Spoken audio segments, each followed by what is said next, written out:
Is my screen visible, friends? Yes, sir. Yes, sir. Okay.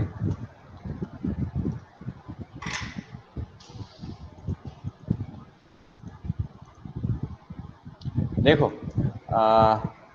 सी अभी just हमने बात की आज के सेशन में थ्योरी में कि हम जब हमने जेएसपी एक्सप्रेशन, जेएसपी स्क्रिप्टलेट और जेएसपी डिक्लेरेशन को डिस्कस किया था, तो हर वक्त हमारे सामने ये सिंटेक्स हमें बताई जाती थी कि एक्सएमएल में उसको ऐसे यूज़ कर सकते हैं, एक्सएमएल में ऐसे यूज़ कर सकते हैं। तो देखो यहाँ पे आपके सामने ये सबसे पहले जो हमने पेज बनाया था वो पेज है, ठीक है।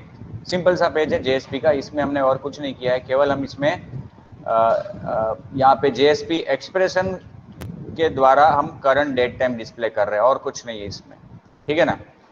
तो देखो यहाँ पे अगर हम एक्सएमएल सिंटेक्स यूज करना चाहते हैं,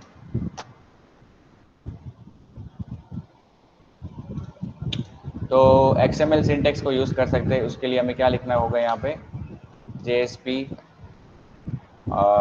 कॉलन एक्सप्रेशन और फिर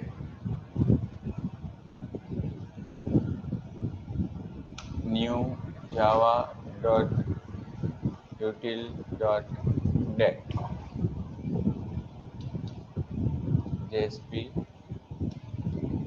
एक्सप्रेशन, ठीक है। ये एक्सएमएल सिंटेक्स है, ये वाली। और अदरवाइज जो हमने पहले देखी, ये ये HTML सिंटेक्स है। अब ये पेज जो है वो सर्वर में हम रखते हैं, कहाँ पे रखेंगे, NJSMTI के अंदर।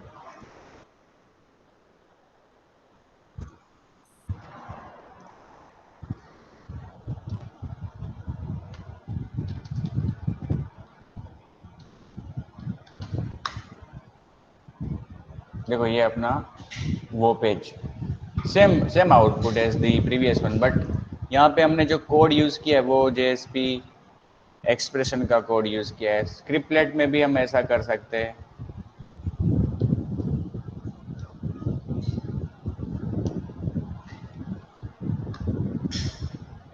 ये तो एक्सप्रेशन ही है।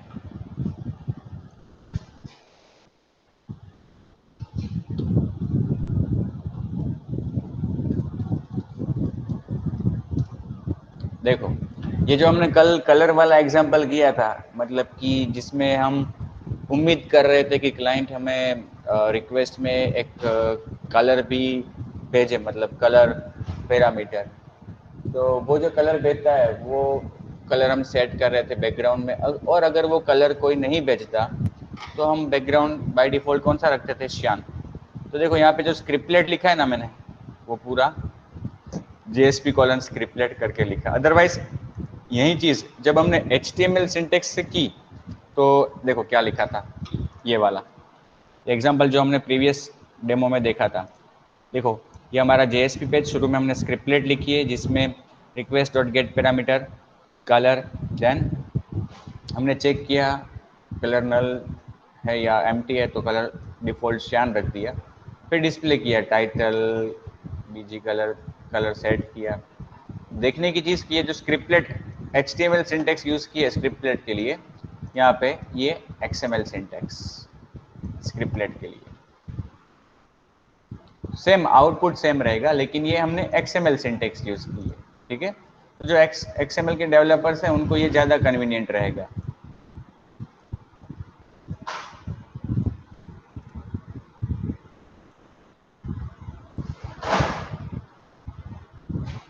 अब कल जो लास्ट डेमो था हमने उसमें कंडीशनली कैसे हम सेट कर सकते हैं वो हमने देखा था, है ना।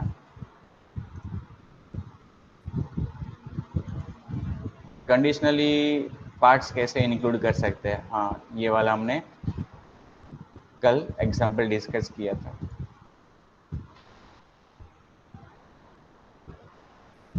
Making parts of page conditional.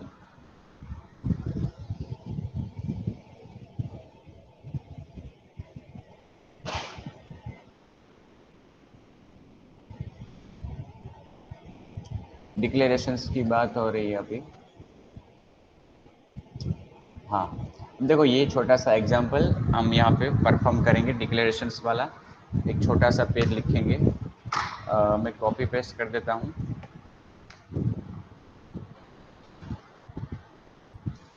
इसको नाम देता हूँ c.jsp। Okay, this is JSP declaration test. Okay, body BG colour cyan. और अब देखो यहाँ पे मैं JSP डिक्लेरेशन को लिखता हूँ।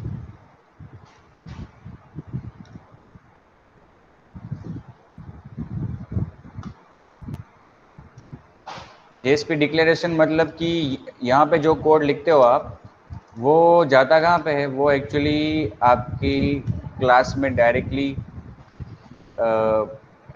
इंसर्ट हो जाता है, मतलब कि वो JSP सर्विस के बाहर। हमने एक यहाँ पे मेथड डिफाइन की शो की, जो रिटर्न करेगी एक स्ट्रिंग। अब यहाँ से हम एक स्ट्रिंग को रिटर्न करते हैं, जिसमें हम लिखेंगे h2 हेलो वर्ल्ड वर्ल्ड। ठीक है, और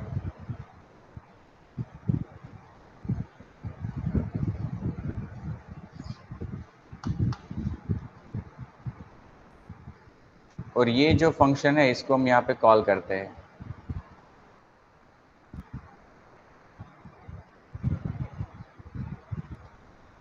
मैसेज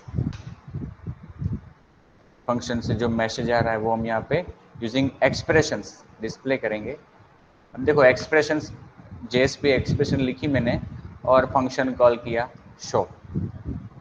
ठीक है, कौन सा फंक्शन शो कॉल किया? शो।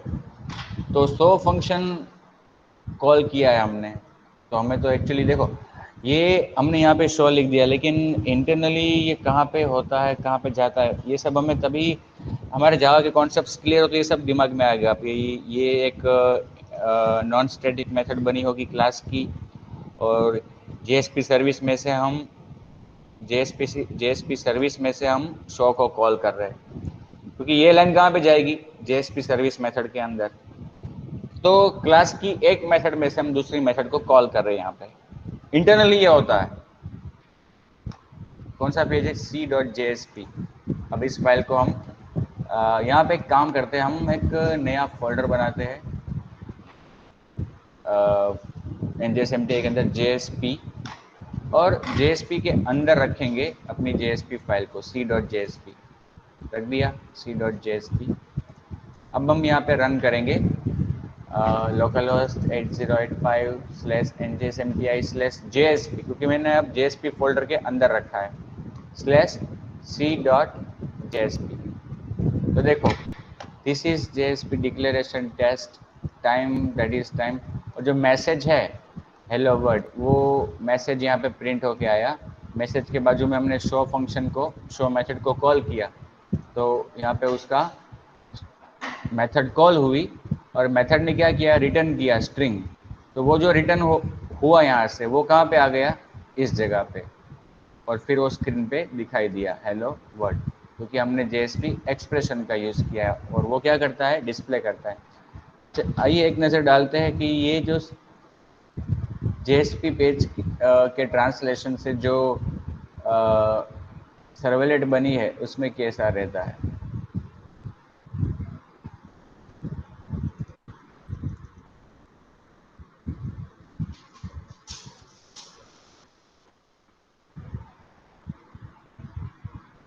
क्या नाम था इसका? ये रहा CJSP.java। देखो ये अपना क्लास C_JSP, उसके अंदर देखो ये मेथड पूरी वहाँ पे इंसर्ट हो गई, मतलब डिफाइन हो गई एक अलग ही मेथड पब्लिक स्ट्रिंग शो। और फिर JSP सर्विस के अंदर से, JSP सर्विस के अंदर से उसको कॉल किया गया। देखो यहाँ पे,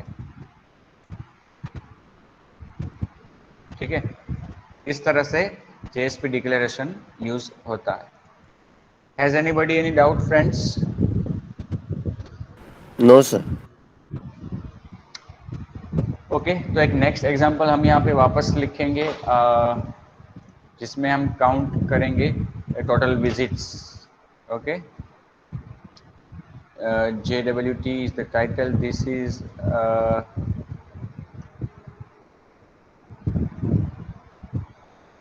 demo of counting visits.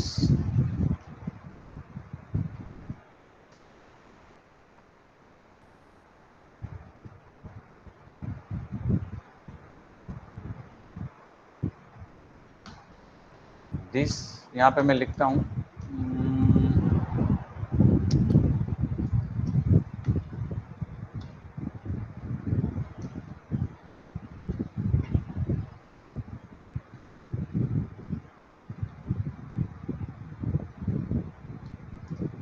this page is accessed number of times. ठीक है, और जो वो नंबर ऑफ टाइम्स है वो यहाँ पे मैं JSP डिक्लेरेशन एक लिखता हूँ, उसमें एक वेरिएबल डिफाइन करता हूँ. तो ये जो वेरिएबल यहाँ पे मैंने डिफाइन किया वो इंस्टेंस वेरिएबल बनेगा, और यहाँ पे हम उसको JSP एक्सप्रेशन के जरिए डिस्प्ले करेंगे.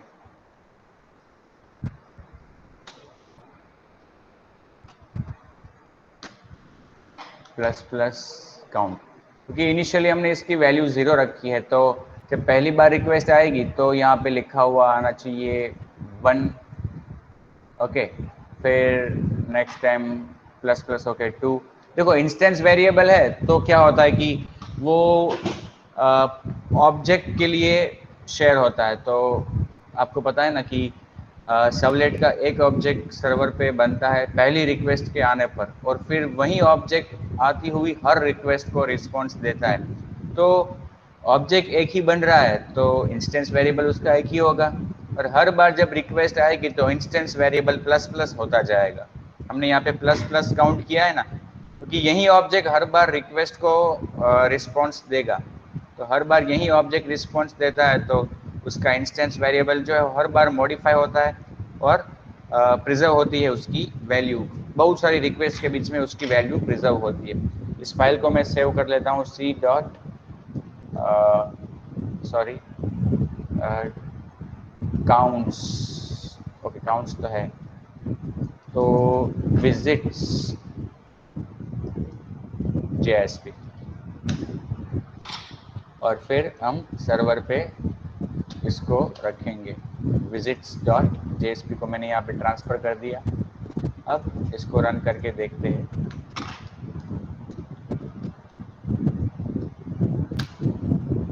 Demo of counting visits.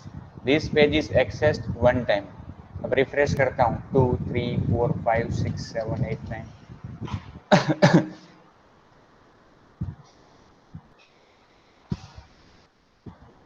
दूसरे ब्राउज़र से ट्राई करते हैं.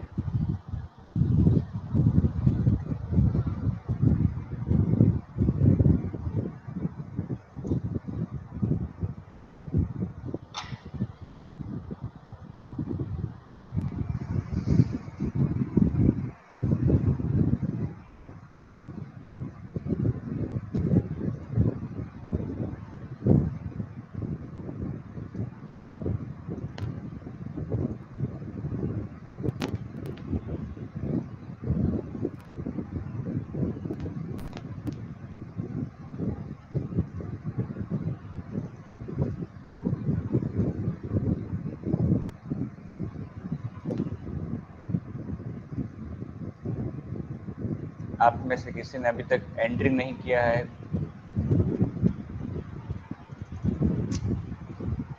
क्रोम ओपन ही नहीं हो रहा है. Chrome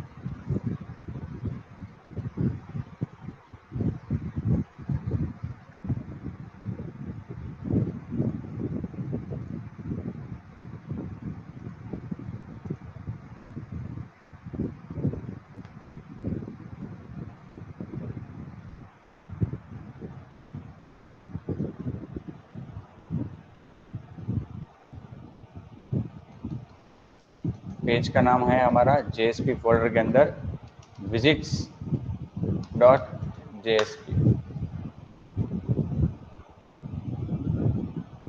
18 times.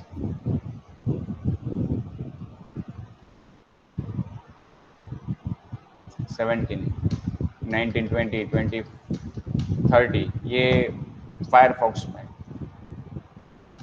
31 क्रोम में। अब क्या है एक्चुअली, अभी जो हम काउंटिंग कर रहे हैं वो सर्वर पे प्रिजर्व हो रहा है। हम कुकी के जरिए करते थे तो एक्चुअली वो ब्राउजर स्पेसिफिक था, क्योंकि कुकी जिस ब्राउजर को मिली है वहां से ही वो वापस आएगी। कुकी के जरिए भी कर सकते हैं हम, लेकिन उसमें ठीक से ट्रैक शायद ना भी रह पाए,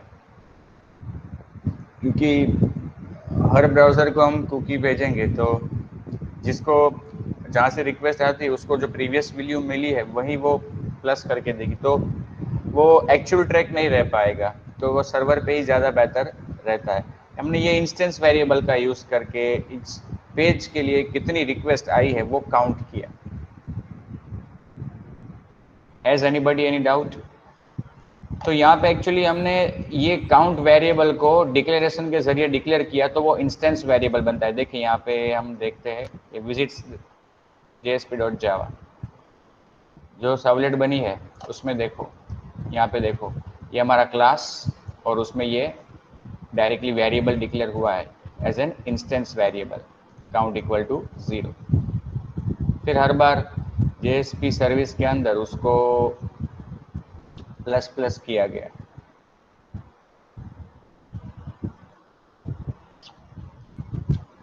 So this was it, JSP expressions, scriptlets and declarations. Has anybody any doubt, friends? No, sir.